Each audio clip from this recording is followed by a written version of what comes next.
যাচ্ছে না? হাত মোজা পা মোজা পর্যন্ত পরা।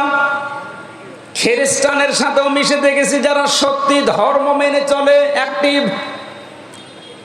মুসলমানদের ভেতরে যারা প্র্যাকটিসিং মুসলিম একেবারে 100%, তারা যেমন খাস পর্দা করে চলে, আমি ওই রকম পেয়েছি। কিন্তু ওদের ওই ধর্মের দ্বারা, ওদের ওই জীবন ব্যবস্থার দ্বারা আল্লাহকে রাজি করা সম্ভব না, কারণ ওগুলোর উপরে আল্লাহ রাজি নেই। যেহেতু এই পৃথিবীর সর্বশ্রেষ্ঠ এবং নির্ভুল কিতাব, সর্বশ্রেষ্ঠ সর্বশেষ নির্ভুল কোরআনে কারীম, এটা দিয়ে সতর্ক করলাম। যত জায়গায় আওয়াজ যাচ্ছে, আপনি এখনো চিন্তা ভাবনা করে দরকার হয় ফিরে আসবেন, সময় এখনো আছে। কিন্তু মৃত্যুর গড়গড়ানি শুরু হয়ে গেলে তখন কিন্তু আর তাওবাও কবুল হবে না। আশা করি সতর্কবাণীটা আপনি মানবেন। আর আমাদের জন্য সুসংবাদ, দুনিয়া আখিরাতে কিচ্ছু না পাই, ইসলাম পেয়েছি, মানতে পারি আর না পারি। কথা বলে না, হয়তো 100 ভাগ মানতে পারি না পারি পুরো নিয়মটা, কিন্তু ইসলাম আমি জীবন ব্যবস্থা হিসাবে পেয়েছি, এই জন্য আমি খুশি। আন আব্বাস রাদিয়াল্লাহু তাআলা আনহু قال, একটু এদিকে তাকান, মান যাবা তামাল ঈমান মান রাদিয়া বিল্লাহি রাব্বা ওয়া বিইসলামি দীনা ওয়া বিমুহাম্মাদির রাসূলিল্লাহ সাল্লাল্লাহু আলাইহি সাল্লাম নাবিয়্যা ওয়া রাসূলা। রাওয়াহু মুসলিম। আল্লাহর নবী জানিয়েছেন পৃথিবীর প্রতিটি জিনিসের আলাদা আলাদা স্বাদ আছে। ঈমান যদি কেউ আনে আর মনে করে আমি স্বাদ পেতে চাই, ঈমানেরও স্বাদ পাওয়া যায়। ঈমানের স্বাদ আছে না নেই? ঈমানের স্বাদ যদি না থাকবে, পৃথিবীতে মানুষ ইসলামের জন্য এত কোরবানি দেবে, এত কষ্ট সহ্য করবে কোন কারণে? অবশ্যই ঈমানের স্বাদ আছে। ঈমানের স্বাদ পাওয়ার জন্য এখানে 3টা পয়েন্ট আমরা পেয়েছি। যে ব্যক্তি আল্লাহকে রব পাওয়ার পরে খুশি হয়ে গেছে, মুহাম্মদুর রাসূলুল্লাহকে একমাত্র আদর্শ পাওয়ার পরে খুশি। 3 নম্বরে দিন বা জীবন ব্যবস্থা হিসাবে ইসলামকে পেয়ে যারা খুশি, এই মানুষগুলো ঈমানের স্বাদ পেয়েছে। ঈমানের স্বাদ পাবে তা না, মান যাক, এটা মাঝি অতীতের শব্দ, পাস্ট। আল্লাহ জানাতে চেয়েছেন নবীজির মাধ্যমে যে ওই মানুষগুলো ঈমানের স্বাদ পেয়েই গেছে। আপনি এখন মিষ্টি খেলে স্বাদ পান, তেঁতুল খেলে আরেকটা স্বাদ পান। পৃথিবীতে সর্বশ্রেষ্ঠ দামি জিনিস আমাদের কাছে ঈমান, এর স্বাদ পাওয়া যাবে না? এর স্বাদ যদি সত্যি সত্যি কেউ পেতে চায়, ইসলাম বাদ দিয়ে পৃথিবীর কোন ধর্ম সঠিক এ কথা বলাও তার জন্য জায়েজ নেই। যদি আজ অনেকে উদারতার পরিচয় দিতে গিয়ে বলছে না পৃথিবীর সব ধর্ম সঠিক, ইসলাম একটু বেশি সঠিক, এ কথা বললে আপনার ঈমান নষ্ট হয়ে যাবে। কারণ দিনের আগে আল্লাহ আলিফ লাম খেলা করার জন্য দেয়নি। আমার কথা বুঝতেছেন? আমি সেই দিন মান্দা কোন জায়গায় এসে বলেছিলাম যে ওযু করলে মানুষের ওযু ভেঙে যায় 7টা কারণে, নামাজে দাঁড়ালে নামাজও ভেঙে যায় 19টা কারণে, হজ করতে গিয়েছে যারা হজও ভেঙে যায়, রোজা রেখেছে যারা রোজাও ভেঙে যায় 2টা কারণে। এরকম প্রত্যেকটি ইবাদতের নষ্ট হওয়ার পেছনে কিছু না কিছু কারণ আছে। কথা বলে না কেন? সবচাইতে দামি যেটা তার নাম ঈমান। এটা না হলে আপনি জান্নাতের দরজার কাছেও যেতে পারবেন না। এই ঈমানও মানুষের ভেঙে যায়, নষ্ট হয়ে যায়। 10টা কারণ পেয়েছে কোরআন হাদিসে, 10টা কারণে মানুষের ঈমান ভেঙে যায়, নষ্ট হয়ে যায়। তার ভেতরে 9 নাম্বার কারণ এইটা যে মানুষ পৃথিবীর সব ধর্মকে সঠিক মনে করে, তার ঈমান নষ্ট হয়ে যায়। সোশ্যাল সমাজের ভেতরে উদারতার পরিচয় দিতে গিয়ে আজ অনেককে এরকম উল্টা পাল্টা বোঝাচ্ছে খ্রিস্টান আর ইহুদিদেরকে খুশি করার জন্য। আমি কথা বোঝাতে পেরেছি? এই জন্য আমাদের আফসোস, দুঃখ, কোনো কিছুই নেই, কিচ্ছু না পাই। জীবন ব্যবস্থা হিসাবে আমরা পেয়েছি ইসলাম। কি পেয়েছি? আরো জোরে বলেন। নবীজিকে আল্লাহ জানিয়েছেন যে এইভাবে যত নবীকে আমি আল্লাহ ওহী দিয়েছিলাম নবী হওয়ার যোগ্যতা অর্জন করার জন্যে, তার ধারাবাহিকতায় আপনাকে আমি দিলাম ওহী। কে দিয়েছি আপনার ওহী? কুরআনান আরাবিয়্যা, আপনাকে আমি দিয়েছি আরবি ভাষায় কোরআন। কোরআন কোন ভাষায়? সবাই বলেন। এখানে আমার একটা সতর্কের বিষয় আছে। আমার আগে যিনি আলোচনা করছিলেন কি জানো না? নুরুল আমিন। ওনাকে সহ বহু আলেমের মুখে এখন আমি কোরআনে কারিম এখনো পর্যন্ত অশুদ্ধ শুনতে পাচ্ছি। এটা আফসোসের বিষয়। উনি অবশ্যই টাইটেল পাস বা কামিল পাস করেছেন, তো মাওলানা আগে লেখা আছে কোন কারণে? মাওলানা মানুষের তেলাওয়াতের হাল সিরাত যদি এরকম হয়, বাকি যারা বসে আছেন তারা তো আল্লাহর ওলি না। আমি কোনো অপমান করা, ছোট করার জন্য বলছেন। আমি শুনছিলাম বসে বসে, সেই জন্য তেলাওয়াত হবে না এভাবে। সর্বোচ্চ 8-10টা কায়দা লাগে গ্রামারে। তাসবিহের 8-10টা কায়দা একটু ভালোভাবে আয়ত্ত করতে পারলে আপনি কোরআন শুদ্ধ করে পড়তে পারবেন। এটাকে নফল না ফরজ? ফরজ, নামাজের মতো ফরজ। নামাজ যতগুলো কারণে ভেঙে যায়, তার প্রথম কারণে কেউ যদি কোরআন অশুদ্ধ পড়ে, উনি যেভাবে পড়েছে তেলাওয়াত করছিল, ওটা যদি নামাজে পড়ে ওনার নামাজ হবে না, কারণ অর্থ পাল্টিয়ে গেছে। যেখানে এক আলিফ টান নেই এমন টান দিয়েছে মনে হচ্ছে এখান থেকে গোদাগাড়ি পর্যন্ত।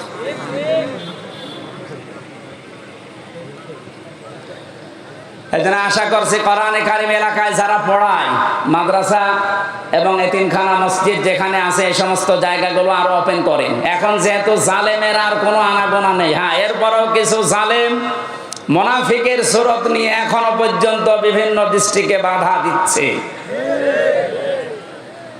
সাফ কথা শোনেন, যারা কোরআনে কারিম পড়া, বোঝা, কোরআনে কারিমকে প্রচার করা, প্রতিষ্ঠা করায় বাধা দেয়, এরা টাটকা নির্ভেজাল কাফের, কোনো সন্দেহ নেই।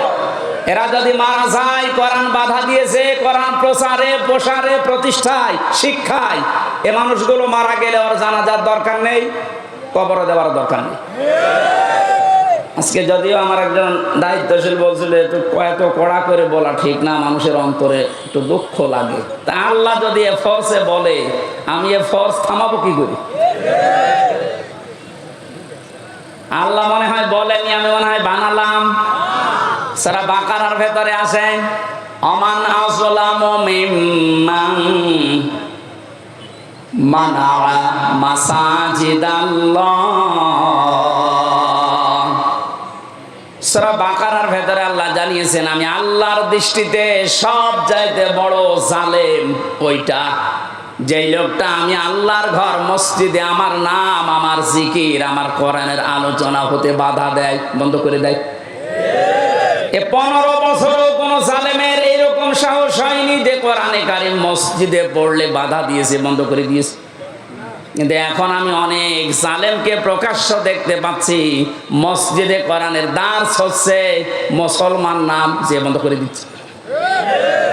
আরে ভাই, কাজ তো কাফেরের কাজ। আপনি যে নামেই করেন না কেন, বুঝে করেন আর না বুঝে করেন, এখনই থামেন, না এটা আপনি চির বঞ্চিত হয়ে যাবেন হেদায়েত থেকে।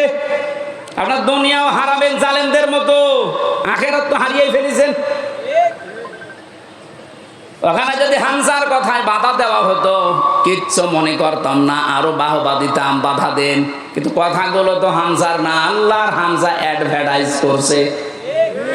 আমি আয়াতটা আপনাদেরকে লাইন পারা পৃষ্ঠা দিয়ে বলছি, আবার মন খারাপ করবে অনেকে যে না এটা মনে হয় বানিয়ে বলছে।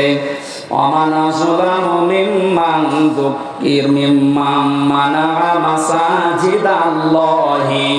একটা একটা করে অর্থ বলছি। ওয়া মানে এবং, মান মানে যে ব্যক্তি, আযলাম ইসমে তাফসীর, এটা সুপারলেটিভ ডিগ্রি, এর চাইতে বড় শব্দ আর ভয়ঙ্কর শব্দ কোরআনে নেই। আল্লাহ বলেন সবচাইতে বড় জালেম ওই লোকটা। ইংরেজিতে যেমন গুড, বেস্ট, বেটার বলে, এই যে এটা সেটা, এর চাইতে বড় কিছু হয় না আরবি ভাষায়। আল্লাহ এত বড় শব্দ ইউজ করার পরে বলেন, আমার দৃষ্টিতে বড় জালেমকে আপনি দেখতে চান, ওই লোকটা মিম্মান মানা, যেই লোকটা বাধা দেয়, নিষেধ করে, প্রতিবন্ধকতা সৃষ্টি করে। মাসাজিদাল্লাহি, আল্লাহর মসজিদে। মসজিদ কার? বলেন বলেন। আল্লাহর মসজিদে বাধা দেয়, প্রতিবন্ধকতা সৃষ্টি করে। কি করতে? সেখানে আল্লাহর নাম উচ্চারণ হবে, আল্লাহর জিকির হবে, আল্লাহর কোরআনের কথা হবে। এগুলো যারা বন্ধ করে দেয়, বাধা দেয়, এবং এগুলোকে ধ্বংস করার জন্য চেষ্টা চালায়, যেন আল্লাহর কোরআনের কথা এখানে হতে না পারে, কোরআন প্রচার প্রসার প্রতিষ্ঠার কথা, এজন্য বাধা দেয়। এগুলো আল্লাহর দৃষ্টিতে সবচাইতে বড় জালেম। বেশি বলে ফেললাম।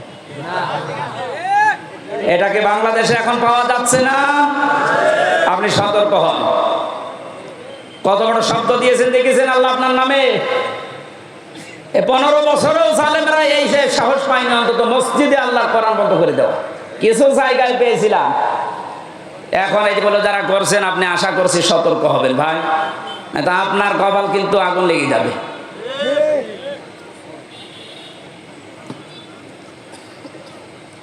এই আয়াতের ভেতরে পেয়েছিলাম কোরআনান আরবিয়্যা, কোরআনে কারীম আপনার পথে আমি দিয়েছি ইংরেজি ভাষায়। কি বলেন না কেন? কেন আরবি ভাষায় দিলাম? পৃথিবীর যত ভাষা আছে সবচাইতে সহজ ভাষা আল্লাহর কাছে আরবি ভাষা, কিন্তু আজ এটা অনেকের কাছে কঠিন করে রেখেছি আমরা। কত বড় বড় মানুষেরা ফতোয়া দিচ্ছে যে এটা আমাদের জন্য না, এটা আলেমদের জন্য। কে বলেছে আপনাকে? নামাজ পড়া যেরকম ফরজ, মাস্ট বি কোরআনে কারীম শিক্ষা করা ওইরকম ফরজ। দল মত নির্বিশেষে, বুঝে হোক না বুঝে হোক, অন্তত আপনি নবীর দল বাদ দিয়ে অন্য দলে আছেন থাকেন, কিন্তু কোরআন পড়া শুরু করেন। জেলখানায় বহু মানুষকে আমি উল্টা পাল্টা দেখেছি, কোরআনে কারীম 1 বছর 1.5 বছর পড়ার পরে ওই মানুষগুলোরা এত পরিবর্তন হয়েছে। এই যে আমাদের কুষ্টিয়ার কৃতি সন্তান আবরারকে যারা হত্যা করেছিল, এর 13 জনের ফাঁসি হয়েছিল। এর ভেতরে 4 জনকে মাওলানা জসিমউদ্দিন রহমানী সাহেব নিচে বসে বসে হাফেজে কোরআন বানিয়ে দিয়েছে। এই যে পড়া কোরআন শরীফ যাদের মুখস্থ হয়ে গেছে, শুধু মুখস্থ না, এরা অনেক অর্থ পর্যন্ত এখন বুঝতেছে, কারণ আরবি গ্রামার ওর ভেতরে পড়ায় আলেমদের কাছে। ওরা সেই পর্যায়ে এখন আছে, এখন অনুশোচনা করে, অনুতপ্ত হয় যে আমরা জালেমদের কথা মতো ভুল করে ফেলেছি। সত্যি যদি ওরা কোনোদিন আসতে পারে বাইরে, আপনি ওদেরকে কোড়াল মেরেও কোরআনের কাছ থেকে সরাতে পারবেন না। এজন্য আহ্বান জানাচ্ছে আপনি আরবি ভাষাটা শেখেন। ওয়ালাকাদ ইয়াসসারনাল কোরআনা লিযিকরি ফাহাল মিন মুদ্দাকির। 4 বার আল্লাহ একটা কোরআনে 1 সূরার ভেতরে দিয়েছেন। আমি কোরআন সহজ করে দিয়েছি তোমাদের জন্য। এরপরও এখান থেকে শিক্ষা করা, উপদেশ নেওয়ার মতো কি কেউ পাবো না? কে বলছে? এই জন্য যেখানে আসেন আগে কোরআনের কাছে আসেন, এইটা শেখেন। আপনাকে আমি আমার বাবার দিকে ডাকছি না, ডাকছি আমার আল্লাহর কোরআন শিক্ষার জন্য। এই দুনিয়াতে যেহেতু কোরআনে কারীম দিয়ে সতর্ক করার জন্য নবীদের প্রতি আল্লাহ ওহী করেছেন সতর্কবাণী হিসাবে। প্রথম সতর্কের ভেতরে পেয়েছি লিতুনদিরা উম্মাল কুরা ওয়া মান হাওলাহা। একটু খেয়াল করে শুনবেন। আল্লাহ পাক বলেন, এই আরবি ভাষায় কোরআনে কারীম আপনার পথে আমি ওহী করলাম কেন জানেন? আপনি এ দ্বারা এই যে উম্মুল কুরা, যেটা শহরের মা, তার মানে মক্কা শরীফ, এই মক্কার লোকদেরকে আপনি সতর্ক করবেন। এতটুকু যদি আল্লাহ পাক বলে শেষ করে দিতেন, এই আয়াতটা আমি পড়তাম না। পরের শব্দটাই সমস্যা হয়ে গেছে আমাদের জন্য। আল্লাহ পাক বলেন উম্মাল কুরা ওয়া মান হাওলাহা। শুধু মক্কা নগরী না, এর আশপাশে যত জায়গা আছে, তাফসীরে মুফাসসিরিন ইকরাম লিখেছেন আশপাশ মানে তামাম দুনিয়া। তার মানে কোরআনের সতর্কবাণী চলবে শুধু মক্কা আর মদিনায়? বলেন বলেন। আমান হাওলাহা, সারা দুনিয়ায়, সারা দুনিয়ার জন্য জন্য এই কোরআন। যেহেতু এখানে নাজিল হয়নি, তারপরও হাওলাহার ভেতরে বাংলাদেশও আছে, এই জন্য আপনাকে আমি কোরআন দিয়ে আজকে সতর্ক করব কয়েকটা, যেগুলো আমরা পাবো সামনে। কোরআনে কারীম দিয়ে সতর্ক করার পরেও যদি কোনো মানুষের, ওই যে আগে বললাম যে পরিবর্তন আসছে না, আপনি মেনে নিতে পারেন, বিশ্বাস করতে পারেন যে আল্লাহকে, আপনাকে আল্লাহ জাহান্নামেই দেবে।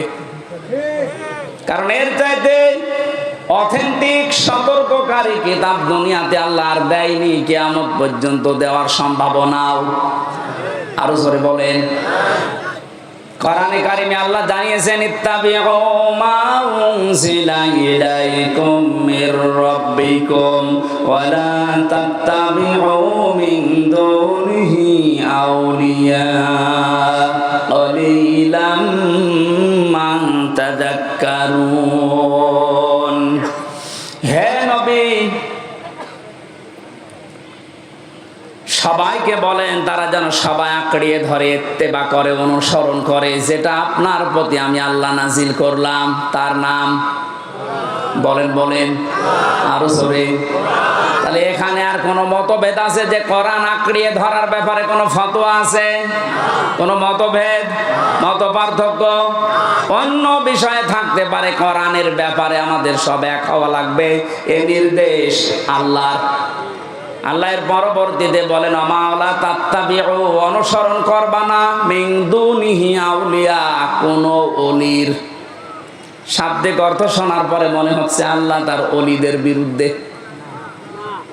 না মানে আপনি বলেন শাব্দিক অর্থ যেটা করলাম, আল্লাহ ওলিদের বিরুদ্ধে মনে হচ্ছে। ওয়ালা তাত্তাবিউ, কে অনুসরণ করবা না, মিন দুনিহি আউলিয়া, ওলির বহু বচন আউলিয়া, কোন ওলির অনুসরণ দরকার নেই। শাব্দিক অর্থ শোনার পরে কিন্তু মনে হচ্ছে যে আল্লাহ মনে হয় তার ওলিদের বিরুদ্ধে। তাফসিরে আমি যতগুলো মিলিয়েছি আয়াতের সাথে, সব মুফাসসির এভাবেই লিখেছেন। আল্লাহ পাক ভালোভাবে জানেন দুনিয়াতে এমন সময় আসবে যে সময় আমার অনেক বান্দা বান্দি আবেগে আল্লাহর চাইতে ওদের আব্বাকে বড় মনে করবে। সে সময় আসতে এখনো দেরি আছে। কথা বলেন, এখন সে সময় পার হয়ে গেছে। আল্লাহর চাইতে আব্বাকে এত বড় মনে করেছিল, আল্লাহর ঘোষণা ওর পছন্দ হয়নি। আল্লাহর ঘোষণা ছিল কি, মিল্লাতা আবিকুম ইব্রাহিম, তোদের আছে জাতির পিতা ইব্রাহিম। এটা কোরআনের আয়াত না? এই কথা বলেন না কেন? এটা পুরা উল্টিয়ে, জাতির পিতা ইব্রাহিম আমরা মানি না, আমার পিতা ইব্রাহিম, আমার পিতা জাতির পিতা। আল্লাহ ওটা দাঁড় করাতে দিয়েছে। কথা বলেন না কেন? শুধু হেলিকপ্টারে উঠতে দেরি। আমি তো 1:30টার সময় ছাদের উপরে থেকে দেখছিলাম, একজন আমারে বলছে কিছুক্ষণ পরে সেনাবাহিনী বসেছে, ঘোষণা আসবে। তারপর ওই সময় গুলি চলছিল, 14 জন আমার সামনেই মারা গেছে 5 তারিখে। 1:30টার পরেই কিছুক্ষণ পরে 2টায় উনি ভাষণ দেবে, হলো না 3টায় দেবে, হলো না 4টায় দেবে সেনাবাহিনীর প্রধান। এ পর্যন্ত আসতে আসতে আর মাত্র 1 ঘন্টা। 4টার পরে ভাষণ শুনে 5টার আগে শুনছি কুষ্টিয়ায় বাবা আর নেই। যে কয়টা বাবা যেখানে ছিল, সে ছবি আকারে হোক আর পাথর দিয়ে হোক, একেবারে গুড়িয়ে দিয়েছে। কোন বাবার অনুসরণ যেন না করা হয়, এই জন্য আল্লাহ কোরআনে কারিমে সতর্কবাণী দিচ্ছেন। এ সতর্ক যারা মানে নাই, কত কিছু নষ্ট করলেন বলেন। আপনার বিবেকের কাছে কি হয়েছে? এত কোটি কোটি টাকা খরচ করে আপনি এটা করলেন, স্থায়ী তো হইল না। ঘন্টা ব্যাপী সময় লাগে না, যে যেটা দিয়ে পেরেছে ভেঙেছে। অনেকে ভাঙতে না পারলে পোশাক করিস। আমি কাবা শরীফে যখন তাওয়াফ করছিলাম, ওপরে ওঠার পরে আমার পেটে হঠাৎ ব্যথা। এক পুলিশকে জিজ্ঞাসা করলাম, ভাই এতক্ষণ তো ভালোই ছিলাম, 7 চক্কর দিলাম, কিছু হইল না, এ কোন জায়গায় আসলাম, পেটে ব্যথা করছে। পুলিশ আমারে বলছে, ইয়া হাজিউল হুজ্জাত আইনা বিলাদুকা, ও হাজিবার দেশ কোথায়? যে তুমি বাংলাদেশ। বাংলাদেশ থেকে এসেছি। ওনার ভাষা দিয়ে আমারে বলছে, আপনি জানেন না এটা কোন জায়গা? না তো। আবু জাহেলের বাড়ি। আপনি এখনো পায়খানা না করে দাঁড়িয়ে আছেন, তাড়াতাড়ি করেন। সত্যি কথা বলছি, পায়খানা করে দেখে আমার পেটের ব্যথা ভালো হয়ে গেছে। আল্লাহ আমাকে যেন জানাতে চাচ্ছিল, হামজা ওই সময় 3.5 লাখ টাকা লাগতো 16 সালে, এত টাকা খরচ করে আসলে আরো শয়তানের মুখে পায়খানা না করে চলে যাবা, তাড়াতাড়ি করো। পেটের ব্যথা দিয়েছিল কে? কথা বলেন না কেন? এত দামি জায়গা কাবার পাশে, আমার মনে হয় কাবা শরীফ থেকে আবু জেহেলের বাড়ি কাছে, এরপরে নবীর বাড়ি, তাই না? কাবার পাশে যে জায়গা, তার দাম বেশি না কম? বেশি। মানে আপনি এখন 1 কাঠা কিনে দেখেন তো, এত দামি জায়গা। আল্লাহর কোরআনের বিরুদ্ধে যাওয়ার কারণে, কোরআনের বিরুদ্ধে অবস্থান নেওয়ার কারণে ওর বাড়ি যদি পায়খানা হতে পারে, এদেশে যারা জালেম, কোরআনের বিরুদ্ধে যারা অবস্থান নিয়ে আল্লাহর বর্ণিত ইব্রাহিম বাদ দিয়ে অন্য কাউকে যারা বসাতে চেয়েছিল, আমার তো মনে হয় ওই বাড়ি ঘরগুলো এখন বিশ্ব আন্তর্জাতিক টয়লেট বানানো দরকার। মানুষ যেন ওখানে যে পেটে ব্যথা উঠলে কাম সারতে পারে, কারণ এই জায়গাগুলো অভিশপ্ত। জালেমরা যেখানে থাকে এই জায়গাটা হয়ে যায় অভিশপ্ত। আমরা মিনা থেকে মুজদালিফায় যাওয়ার আগে দেখেছি বারবার যারা পেছনে থাকে বলে এখান থেকে দৌড়ান কেন? কারণ এটা জায়গাটা গজবের জায়গা। গজবের কিছু জায়গা আছে যেখানে জালেমেরা বসবাস করে, জায়গাটাই আল্লাহ গজবের জায়গা বানিয়ে দেয়।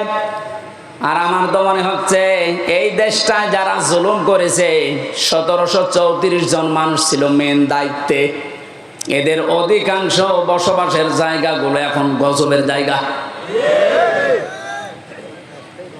আজ অনেক জালেম এখন মাঝে মাঝে কল দেয় যে হুজুর আপনি যা বলেন এর জন্য তো আমারও ভয় লাগে, আতঙ্ক লাগে, আপনি আমার নাম বলে দেন কেন? আমি তো সেরকম কিছু করি নাই। কিচ্ছু করেন নাই। আপনি নিজেই বলতেন যে হুজুর আপনার দোষ নেই, আমি জানি। তে জানেন আপনি, আপনাকে একটু যদি সাহায্য করতেন, উপরে যে কয়টা স্যার আছে আপনার যদি বলতেন যে কিচ্ছু জানেন এ বিষয়ে, আমারে তো দায়িত্ব দিয়েছেন রিমান্ডের, কিছু পাইনি, কি করব, একটু নরমাল করে দেই, তাহলে আমার 3 বছর থাকা লাগে না। আপনি উপরে উপরে বলতেন আর ভেতরে যে এমন এমন কথা লাগাতেন, ওরা নিজেরা আপনারে বলতো পিটান, হুজুরে পিটান। আমি নাম আর নেই না, নামও নিচ্ছে না, কিন্তু আপনি যা করেছেন বিবেকের কাছে আপনি জিজ্ঞাসা করেন, আপনি ঘুমাতে পারবেন না। কোরআনে কারীম দিয়ে সতর্ক করা দরকার, শুধু মক্কা মদিনা না, তামাম পৃথিবী।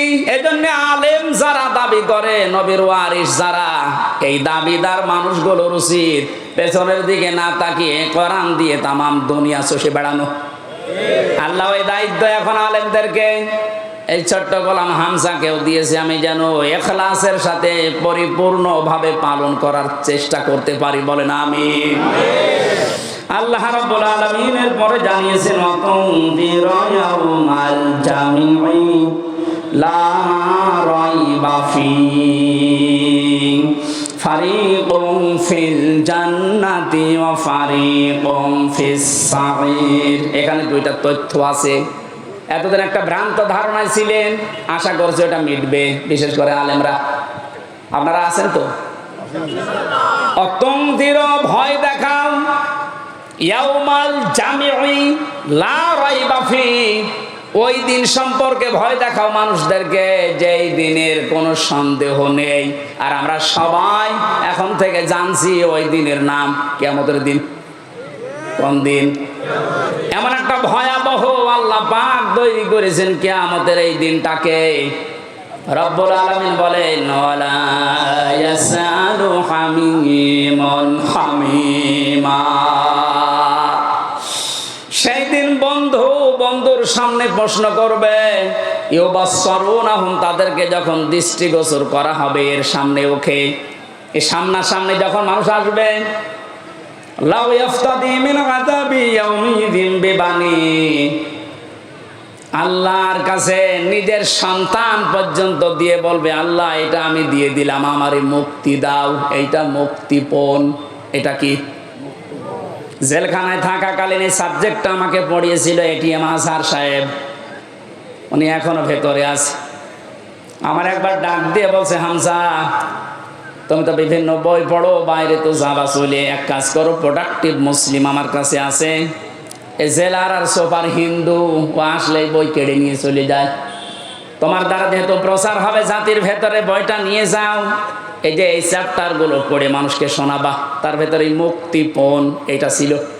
ওটা যখন পড়ছিলাম আমার মনে হচ্ছে কিয়ামত আমার সামনে আল্লাহ তুলে ধরেছে। আমি দেখে দেখে বলছি কোরআনে কারীম, আল্লাহ রাব্বুল আলামিন বলেন, লাউ ইয়াফতাদি মিন আযাবি লাউ ইয়াবাদুল মুজরিমু লাউ ইয়াফতাদি মিন আযাবি ইয়াউমিদিন বিবানি। এটা কিয়ামতের সতর্কবাণী আল্লাহ শোনাতে বললেন কেন? কারণ এই ময়দানে মুক্তিপণ হিসাবে মানুষ তার সন্তানকে দিতে চাইবে। আয়াতটা পড়ার পরে আমার ওই ছোট মেয়েটার কথা মনে হচ্ছিল। ওরা আমি 7-8 মাস রেখে এসেছিলাম, এখন বয়স প্রায় 4 বছর। মাঝে মাঝে ওর কথা মনে হতো। আমি যেহেতু যোগাযোগ বিচ্ছিন্ন ছিলাম, ভেতরে কোনো যোগাযোগ ছিল না। ফাঁসির কন্ডেম সেলের ভেতরে 24 ঘন্টা তালা লাগানো, এদিকে 2.5 হাত, এদিকে 3.5 হাত, 24 ঘন্টা মনে হতো জিন্দা কবরে বসে আছি। যখন এই বইটা পেয়ে আয়াতটা মিলাচ্ছিলাম, আল্লাহ কিয়ামতে কি এমন তৈরি করবা যে আমার ওই ফারিহাকেও তোমারে আমার দিয়ে দেওয়া লাগবে, যে আল্লাহ মুক্তিপণ দিলাম, না এটা আমার বিশ্বাস হচ্ছে না। কি এমন ঝালঝালা অবস্থা পয়দা হবে, আপনি নিজের সাথে এবার মিলান তো, যে আমার মতো হামজা, আমার সবচাইতে প্রিয় যেটা আল্লাহ রসুলের পরে আমার মা বাবার চাইতেও আমার কাছে প্রিয় এই ফারিহা, ওরে পর্যন্ত বলা লাগবে আল্লাহ একেও দিয়ে দিলাম, তুমি আমারে বাঁচাও। আল্লাহ এতটুকু শেষ করেননি। আপনি কথা শুনতে যেমন সহজ মনে হচ্ছে, বাস্তবে কি প্র্যাকটিক্যাল লাইফে এত সহজ হবে এটা? সব চাইতে আমি বললাম আল্লাহ রসুলের পরে আমি পৃথিবীতে সব চাইতে বেশি ভালোবাসি আমার ছোট মেয়েটাকে। বড়টার প্রতি অত মহব্বত এখন আর নেই, ছোটটার প্রতি যত বেশি। অথচ আল্লাহ বলেন, বিবানি তোর এই ফারিহাকেও বলবি যে আল্লাহ দিয়ে দিলাম, তুমি আমারে বাঁচাও, এর যা করবা করো। বাস্তবে আপনি দেখেননি এই বন্যায় কত মানুষ ভেসে যাচ্ছে, অথচ নিজের 2 মাস 5 মাস 1 বছরের বাচ্চাকে বুকের উপরে নিয়ে নিজে ভাসতে ভাসতে মরে গেছে। বাচ্চা বেশি আছে, এই কথা বলছেন কেন? এত বড় কঠিন বন্যায় নিজের জীবন দিয়ে দিল, তাও বাচ্চাকে বাঁচিয়ে রেখেছে তক্তা হয়ে। আর আল্লাহ বলেন, না এমন অবস্থা করবো তোর ওই ফারিহাকে বলবে আল্লাহ তুমি তাড়াতাড়ি এরে নাও, আমারে বাঁচাও।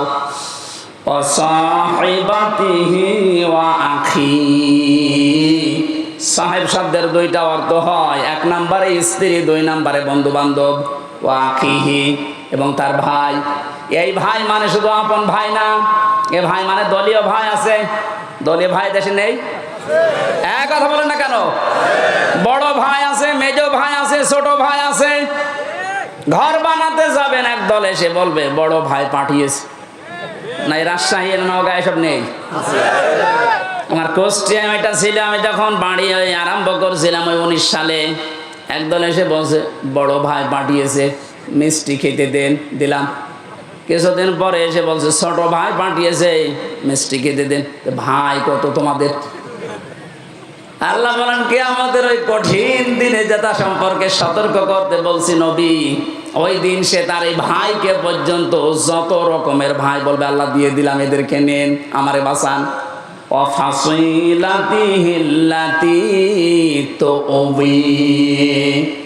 তার নিজের জ্ঞাতি গোষ্ঠী, দলীয় লোক সব দিতে চাইবে। আজ বাংলাদেশের এই ছোট্ট বিপদে অনেকে দেখেন মুখ খুলে সব দিতে রাজি হয়ে যাচ্ছে। কালকে একজনকে শুধু ডিম দেয়নি, শুধু ডিম দেখিয়েছে, তাইও বলছে আমার যা আছে সব নিয়ে যান, ডিম দেবেন না।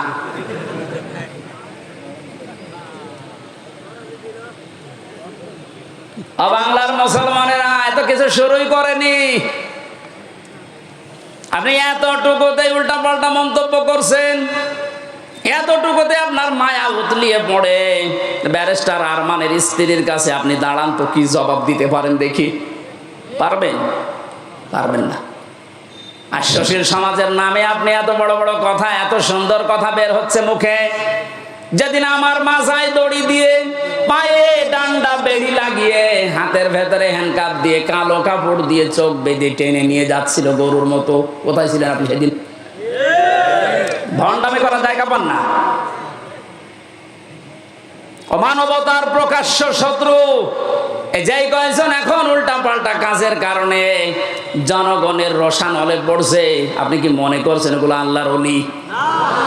এই ইনুর দ্বারা, এই মেননের দ্বারা, কালামানিকের দ্বারা, বিশেষ করে শিক্ষা ব্যবস্থা ধ্বংসের পেছনে এই দীপমণি এবং এই নভেলের দ্বারা যত ক্ষতি হয়েছে, এ জাতি কোনোদিনও ক্ষতি পোষাতে পারবে না। আপনি দেখেছিলেন কত নিচে নেমেছে শিক্ষা ব্যবস্থা, একেবারে নিচে নেমে গেছে এই মুসলমানের দেশ। ৯৬% মুসলমান আমরা, অথচ ইসলাম ধর্ম পড়াচ্ছে দেখলাম একজন হিন্দু। কোথায় নেমেছেন আপনি? এরপর আপনার মায়া লাগে, টুকরা টুকরা করলেও গায়ের ঝাল মেটে না। কারণ আমারে শুধু ধ্বংস করেন, আমার পুরা প্রজন্ম ধ্বংস করে দিয়েছে। আল্লাহ দয়া করে হাত দিয়ে বাঁচিয়েছে, নয়তো আমরা ধ্বংস তো হয়ে গিয়েছিলাম। ৯৬% মুসলমানের শেষে যদি একটা হিন্দু ইসলাম ধর্ম বই পড়ায়, তে কোথায় আছে আপনি শিক্ষা ব্যবস্থা বলেন?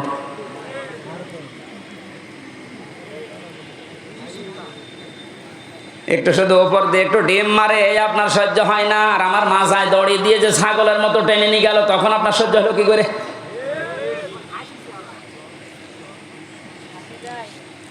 রব্বুল আলামিন বলেন, এই যে যত জ্ঞাতি গোষ্ঠী ছিল, দলের লোক ছিল, এ সব কিছুকে বলবে আল্লাহ দিয়ে দিলাম, নেন, আমারে আপনি মুক্তি দেন।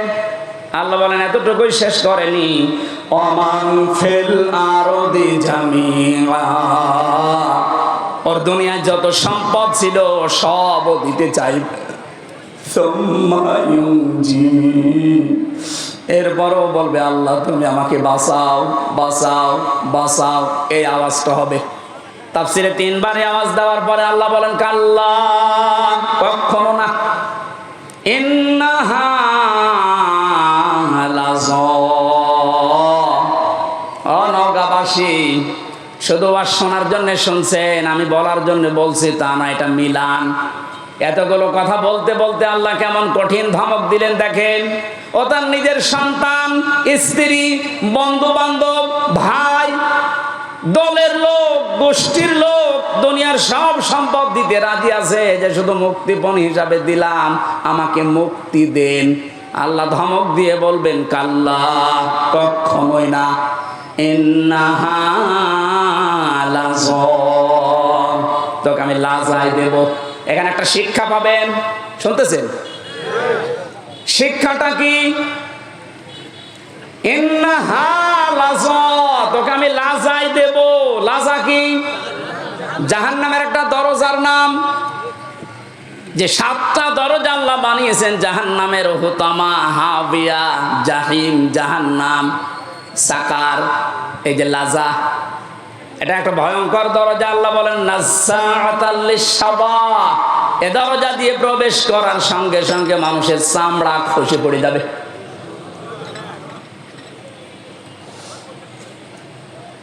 ওয়াজ বাড়ি নিয়ে যাওয়া নাই, এখানে পর্যন্ত রাখেন। বলেন তো এরকম কি ঘর দুনিয়ায় আছে যেখানে গেলে আগে চামড়া খসে যায়? আমি এখনো পাইনি। মাটির নিচে যতগুলো ঘর দেখেছিলাম, হ্যাঁ শাস্তি আছে, কিন্তু ঢোকালে চামড়া খসে যায়, আমি পাইনি, দেখিও নি। আল্লাহ এমন ঘরের পরিচয় দিচ্ছেন লাজা, এখানে গেলে আগে চামড়া খুলে যায়। তাহলে ঘরটা ভয়ঙ্কর। কথা বলে না কেন? এ পৃথিবীর জমিনের সবচাইতে ভয়ঙ্কর ঘরের নাম হচ্ছে আয়না ঘর। কথা বলে না কেন? আর আল্লাহ বলেন লাজা এত ভয়ঙ্কর, এখানে গেলে আগে চামড়া খসে পুরা চামড়াহীন হয়ে যাবে। নাজ্জাআতাল লিশ-শাবা, কাদেরকে ঘরের ভেতরে দেব চামড়া খসাতে জানো? দেখেন তো আপনার মেলে কিনা। তাদউ মান আদবারা ওয়া তাওয়াল্লা, এই ঘরের দরজা নাম ধরে ধরে তাদেরকে শুধু ডাকতে থাকবে, যারা ইসলামের কথা শোনার পরে, সঠিক কথাগুলো শোনার পরে মুখ ফিরিয়ে নিত, এবার টান করে অহংকার করে চলে যেত। আমার মনে হয় বাংলাদেশে এখন এই চরিত্রের মানুষ আছে। চোখে আঙ্গুল দিয়ে দেখিয়ে দে যে এটা সঠিক পথ, কোরআনের পথ। আল্লাহর নাম নিয়ে বলা হয়, রসুলের হাদিস দিয়ে বলা হয়, এরপরও অ্যাবাউট টান করে মুখ ফিরিয়ে অহংকার করে চলে যাচ্ছেন। এর পরবর্তী তো আরো খারাপ কথা দিয়েছেন আল্লাহ,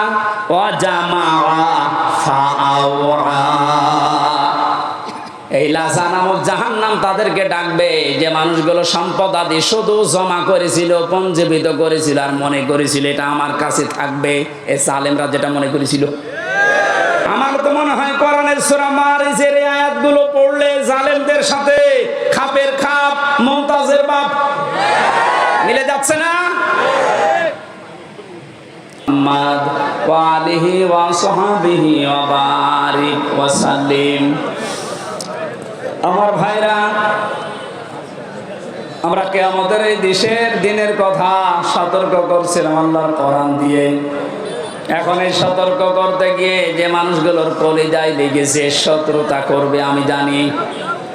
কোরআনের কথা বলার কারণেই তো গতকাল একজনের উপরে হামলা হয়েছে রাজশাহীতে। সাপাহার কোন অপরাধে আপনি তার জীবনটা এভাবে নষ্ট করে দিলেন? সতর্ক করছি এই কারণে, ওয়ামা সাবাকুম মিন মুসিবাতিন ফাবিইযনিল্লাহ। আমরা যারা কোরআন দিয়ে সতর্ক করি, কোরআনের পথে মানুষকে ডাকি, কসম আল্লাহর, এই সূরা তাগাবুনের 11 নম্বর আয়াত আমরা 100% বিশ্বাস করি। কান খাড়া করে শোনেন, এই পৃথিবীর জালেম এবং মুনাফিকেরা আপনারা যতই ষড়যন্ত্র করেন, আমরা বিশ্বাস করে নিয়েছি যে মুসিবত, যে বিপদ আপদ, এগুলো সব আল্লাহ আগেই লিখে রেখেছেন। এই কারণে আসতেছে। যেহেতু দুনিয়া আমাদের শেষ না, আমাদের আরেকটা টার্গেট আছে, আখিরাত। কি বললাম? ইয়াউমা ইয়াজমাউকুম লিয়াউমিল জামি'i যালিকা ইয়াউমুত তাগাবুন। আল্লাহ পাক বলেন এরপরে যে জগৎ শুরু হবে কিয়ামতের, এই জগতে আসল হার জিত আরম্ভ হবে। সুতরাং আমরা ওই হার জিত চাই যেখানে সফল হলে আসল সফলতা, যেখানে বিফল হলে আসল বিফলতা। এজন্য আমরা সফল হওয়ার জন্য এই পথে এসেছি। সতর্ক করছি কোরআন দিয়ে। আপনি যদি উল্টাপাল্টা ধারণা আমার প্রতি রাখেন যে এর ক্ষতি করব, আমি বিশ্বাস করে নিয়েছি এইটাও লেখা ছিল। কথা বলেন না কেন?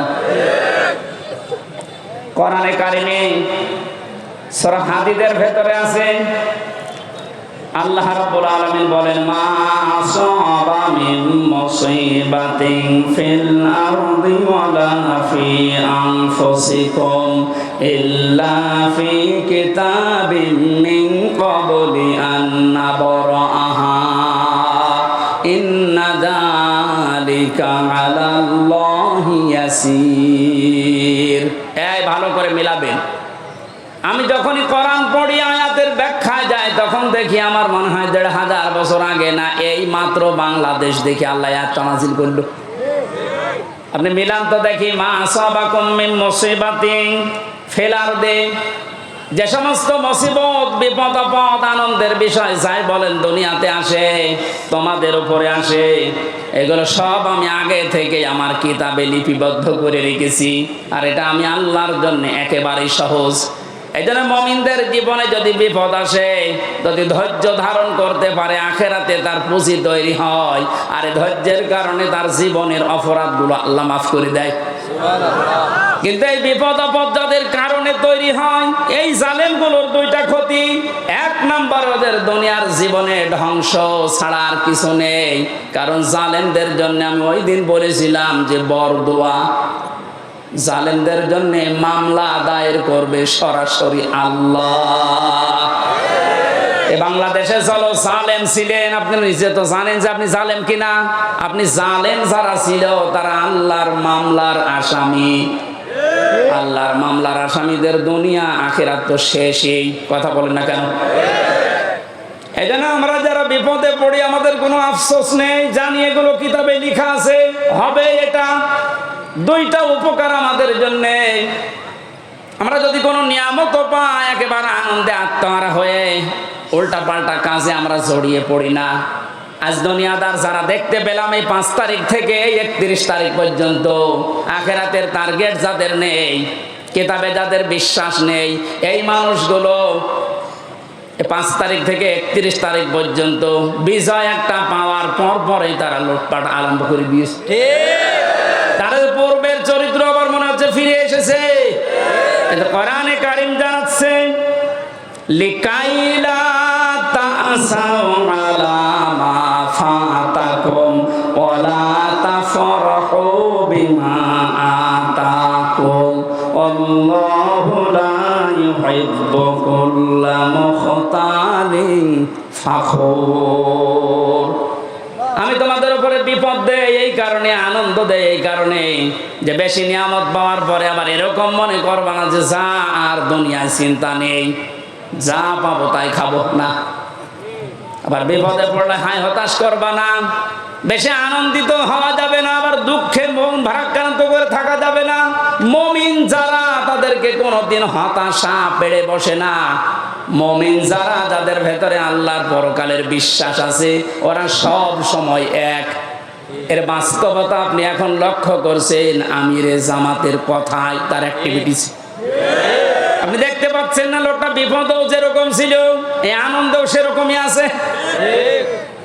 5 থেকে 31 তারিখ পর্যন্ত এই 25 দিনের ভেতরে তার মুখে একবারও শুনেছেন যে এত অত্যাচারিত হয়েছে এবং ঠিক ওই রকম করে আপনারা শুরু করেন বলিস একবার? আপনি তো তার মতো অত বিপদে পড়েননি। সে জেলে আছে, শুধু জেলে না, এরপরেও তার ছেলে জেলখানায়, তার স্ত্রী অসুস্থ, তার অনুসারী অনকম, তার সহযাত্রী সহযোদ্ধা যারা সব পালিয়ে আছে, অধিকাংশ গুলোই যে মানুষগুলো আছে জেলখানায়। এরপরও মানুষের ভেতরে দেখলাম কোনো টেনশন নেই, চিন্তা নেই। আল্লাহ রাব্বুল আলামিন জানিয়েছেন, হে নবী, এই মানুষগুলোকে বসেন, এক জায়গায় বসেন।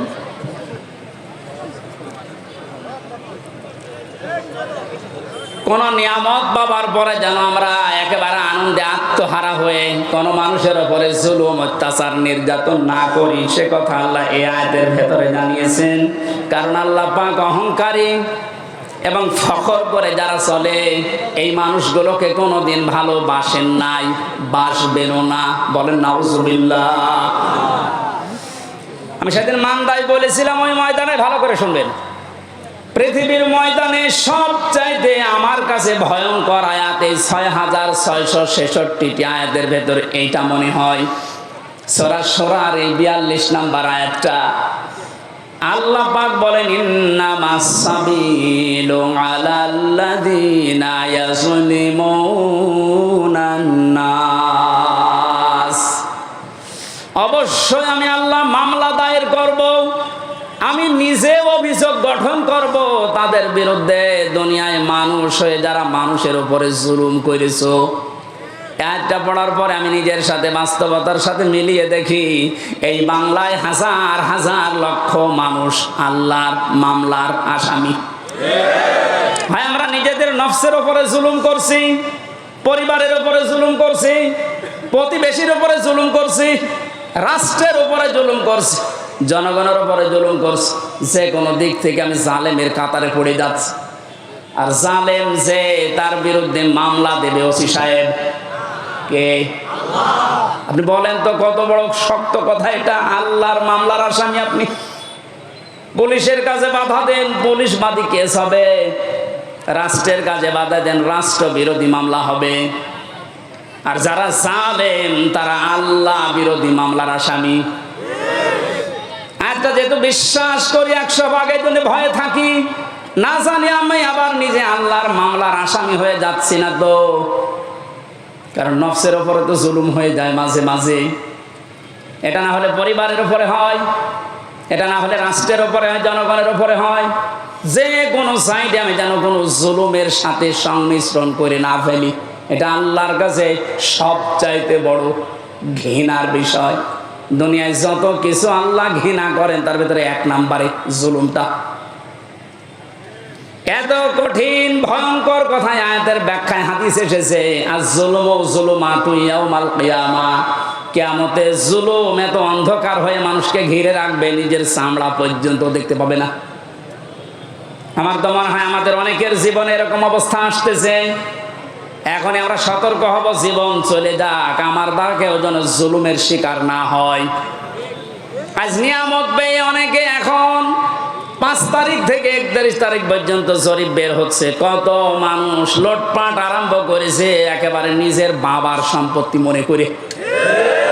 জালেম যারা তারা অবৈধ ইনকাম করেছে, তার হিসাব তার দেওয়া লাগবে আল্লাহর কাছে। আপনি নিজে জুলুম করে তার সম্পদগুলো উল্টাপাল্টা তছনছ করে নিজেও আল্লাহর মামলার আসামি হয়ে যাচ্ছেন। আপনি থামেন। আপনাকে আমি থামার জন্য বলছি, নিজের জীবন আখেরাত, দুনিয়া আখেরাত ধ্বংস করে দেবেন না। রব্বুল আলামিন বলেন, 2 নাম্বার, আমি তাদের বিরুদ্ধে মামলা দায়ের করব, কেস করব, অভিযোগ গঠন করব। ওয়ায়াবগুনা ফিল আরদি বিগাইরিল হক। এই পৃথিবী শান্ত হয়ে যাওয়ার পরে যারা অশান্তি করার জন্য মাঝে মাঝে এই দুনিয়া বিশৃঙ্খল পরিবেশ তৈরি করার জন্য চেষ্টা চালায়, কথা বুঝতেছেন? দুনিয়া শান্ত হয়ে যাওয়ার পরে যেন অশান্ত করার জন্য চেষ্টা চালাবেন না। আলাহুম আযাবুন আলীম, তাদের জন্য যন্ত্রণাদায়ক শাস্তি আমি এই দুনিয়ায় আর মরণের পরে রেডি করে রাখলাম। তার মানে শাস্তি রেডি আছে। এই 2টা অপরাধে আমরা যেন না জড়িয়ে পড়ি। আল্লাহ বলেন আমিন।